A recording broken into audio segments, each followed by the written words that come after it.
इतके खुसखुशीत आणि जाळीदार अनारसे घरच्या घरी बनतील असं वाटलंच नव्हतं.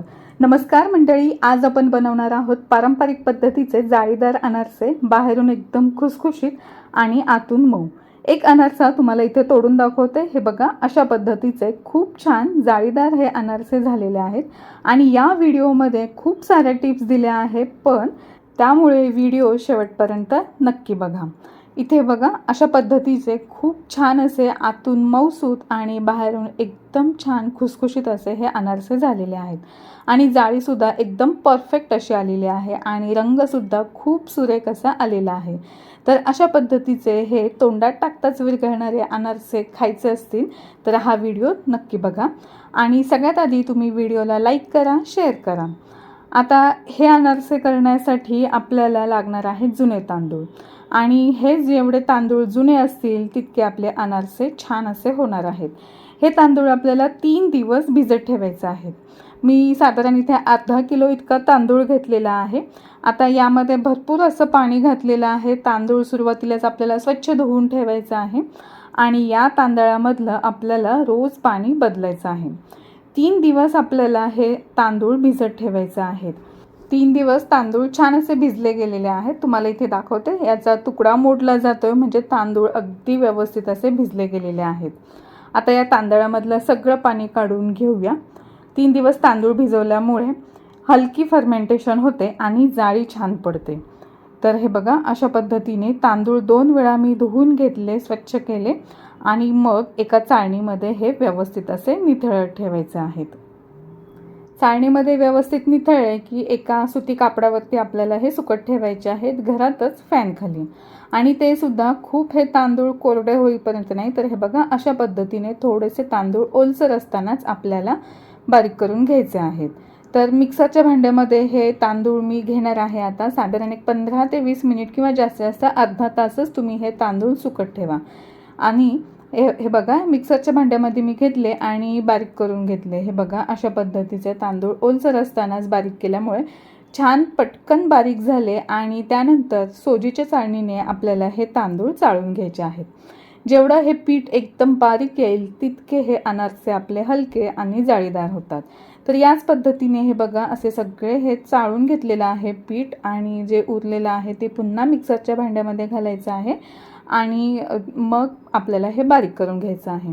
तर आता असं करत करत सगळे तांदूळ मी इथे चाळून घेतले आणि त्यानंतर मिक्सरमध्ये बारीक करून चाळून घेतले. पण अजूनही माझ्याकडे हे जी सोजीची चाळणी होती त्याच्यापेक्षा बारीक अजून मला पाहिजे होतं, म्हणून मी एक कापड घेतलं. त्या कापडामधून हे पीठ गाळून घेतलं. त्यामुळे इतकं पीठ सुंदर आणि मस्त बारीक झालेलं. तर आता हे बघा, अशा पद्धतीने यामध्ये सुद्धा बघा कणी कणी दिसतीये, ती काढून घेतली आणि आपल्याला एकदम छान असं बारीक पीठ मिळालेलं आहे. तर सगळं पीठ याच पद्धतीने मी चाळून घेतलेलं आहे. ही थोडीशी मेहनत होते, पण त्यामुळे आपले अनारसे छान होतात. तर हे बघा, असं मस्त मऊसूत पीठ मिळालेलं आहे. आता एका वाटीसाठी आपल्याला साधारण पाऊण वाटी इतका गूळ घालायचा आहे. वाटीने मी पीठ मोजून घेतलं आणि एका वाटीसाठी पाऊण वाटी इतकं गूळ यामध्ये घालून घेतलं. गूळ घेताना बारीक चिरून घ्यायचं आहे, मऊसूत घ्यायचं आहे, म्हणजे पटकन एकत्र होतो. गूळ आणि हे तांदळाचं पीठ आहे ना, हे हातानेच असं एकत्र करून घ्यायचं.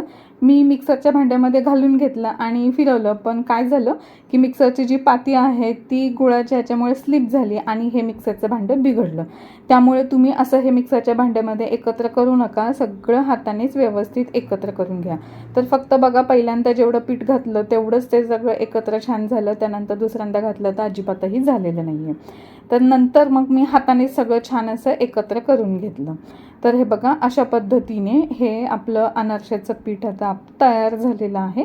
अजून 2 ते 3 दिवस हे फर्मेंट होण्यासाठी एका डब्यामध्ये हे ठेवून द्यायचं आहे. तर हे बघा, अशा पद्धतीने आपलं परफेक्ट असं हे पीठ तयार झालेलं आहे. आणि अनारशाच्या या पिठामध्ये गूळ जर जास्त घातला तर अनारसे तेलकट होतात आणि कमी घातला तर जाळी पडत नाही. आणि हे बघा, 3 दिवसानंतर मी हे तुम्हाला पीठ दाखवते. तर असं एकदम छान असं फर्मेंट झालेलं आहे आणि या पिठाला सुद्धा खूप छान अशी जाळी आलेली आहे. जर हे पीठ तुम्हाला खूप घट्ट वाटत असेल तर यामध्ये एखादा चमचा दूध घातलं तरीही चालेल, किंवा जर पातळ झालं असेल तर यामध्ये थोडंसं तांदळाचं आधीचं जे पीठ आहे ते ठेवायचं आणि ते यामध्ये मिक्स करून घ्यायचं. पण माझं हे परफेक्ट असं पीठ झालेलं आहे. तर हे बघा अशा पद्धतीने छोटे छोटे गोळे करून घेणार आहे आणि त्यानंतर हे हातावर आधी थापून घेणार आहे. जर हाताला हे पीठ चिकटू नये असं वाटत असेल तर हाताला थोडंसं तेल लावा किंवा तुपाचा हात लावून घ्यायचा आहे आणि सुरुवातीला जेवढे आपल्याला अनारसे करायचे आहेत तेवढे गोळे करून घ्यायचे आहेत छोटे छोटे आणि नंतर मग हातावरच थापून घ्यायचे आणि त्यानंतर मग आपल्याला खसखशीमध्ये हे अनारसे म्हणजे थापलेलं जे पीठ आहे ते बुडवून घ्यायचं. एकाच बाजूने आपल्याला हे खसखस लावायची आहे. खसखस लावून घेतल्यानंतर पुन्हा एका ताटामध्ये मी घेतलं आणि हाताने बघा अशा पद्धतीने सगळीकडून एकसारखं असं हे आपलं अनारचं थापून घ्यायचं आहे. आणि खूप जास्त जाड पण ठेवायचं नाही आणि खूप जास्त पातळही करायचं नाही. अनारचं खूप जाड ठेवलं तर आतून व्यवस्थित तळलं जात नाही आणि पातळ केलं तर अनारचं पटकन तेलामध्ये करपलं जातं. त्यानंतर कढईमध्ये तेल तापत ठेवलं. आता एक पिठाची छोटीशी गोळी घालून बघूया. बघा एक थोड्या वेळाने जर वरती आली म्हणजे अशा पद्धतीचंच तेल आपलं तापलेलं असलं पाहिजे. खूप जास्तही तेल तापवायचं नाही आहे. आणि हे बघा अनारशावरती अशा पद्धतीने झाऱ्याने तेल सोडत राहायचं आहे म्हणजे अनारशाला खूप छान अशी जाळी पडते. तर पीठ असं आपलं व्यवस्थित असं मुरलं गेलेलं आहे त्यामुळे हे बघा अशा पद्धतीचे जाळीदार अनारसे आपले तयार होतात.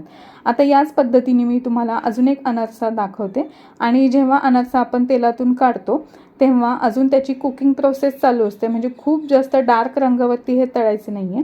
तेलातून काढल्यानंतर सुद्धा कुकिंग प्रोसेस चालू असते त्यामुळे अनारशाचा रंग अजून थोडा नंतर डार्क होतो. तर हे बघा अशा पद्धतीने एका जाळीवरती आपल्याला हे अनारसे उभे करून ठेवायचे आहे म्हणजे तेल आपोआप खाली निथळलं जातं. तर हे बघा अशा पद्धतीने आता दुसरा अनारसासुद्धा तेलामध्ये सोडून घेतलेला आहे.